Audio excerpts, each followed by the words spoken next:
Hello, my hernia family. I'm Jace from herniasurgeryrecovery.com, and this is what I believe was a contributing factor for my inguinal hernias: allergies. Yes, we love the warm weather, but the sneezing and even the coughing, I believe, took its toll. Even though my first hernia was from me stumbling while carrying something large and awkward, I know sneezing and coughing only made my hernia worse. Both of these responses cause sudden intra-abdominal pressure. So here are things that you can do to help, some more obvious than others. Reduce your exposure to allergens. Take allergy medication to decrease your symptoms, or use a nasal irrigation device like a neti pot to clear your sinuses.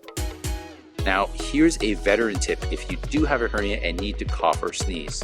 Simply place your hand over your hernia, and this will help keep it reduced while you cough or sneeze. Let me know if these tips help. I'm Jace of herniasurgeryrecovery.com, and I'll see you in the next one.